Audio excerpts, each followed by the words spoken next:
നിക്കാഹ് കുത്തുബയിൽ കേട്ട ഒരു കഥ പറയാം. നമുക്കറിയാം, പ്രവാചകപുത്രി ഫാത്തിമ ബീവിയുടെ ഭർത്താവ് അലി റളിയല്ലാഹു അൻഹു പരമദരിദ്രനായിരുന്നു. ഗർഭിണിയായിരിക്കെ ഫാത്തിമ ബീവിക്ക് വല്ലാത്തൊരു കൊതി തോന്നി, നല്ല മധുരമുള്ള ഈത്തപ്പഴം കഴിക്കാൻ. ബീവി തന്റെ ആഗ്രഹം പ്രിയതമനോട് പറഞ്ഞു. കേട്ട പാതി കേൾക്കാത്ത പാതി അലി റളിയല്ലാഹു അൻഹു ഈത്തപ്പഴം വാങ്ങിക്കാൻ വേണ്ടി കടയിലേക്ക് പുറപ്പെട്ടു. അവിടെ ചെന്നപ്പോ തന്റെ കയ്യിലുള്ള പണം മതിയാവില്ലെന്ന് മനസ്സിലാക്കി തന്റെ അരപ്പട്ട അവിടെ പണയം വെച്ച് ബീവിക്കുള്ള ഈത്തപ്പഴവുമായിട്ട് വീട്ടിലേക്ക് മടങ്ങുകയാണ്. വരുന്ന വഴി ഒരു ഭിക്ഷക്കാരനെ കണ്ടു. അദ്ദേഹം അലിയോട് ചോദിച്ചു, അങ്ങയുടെ കയ്യിൽ എന്തെങ്കിലും ഉണ്ടോ? ദിവസങ്ങളായി ഞാൻ ഭക്ഷണം കഴിച്ചിട്ട്.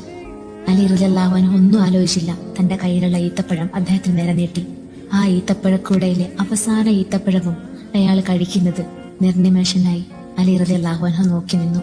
വെറും കൈയോടെ തിരിച്ചെത്തിയ അദ്ദേഹം നടന്നതെല്ലാം വിവരിച്ചു.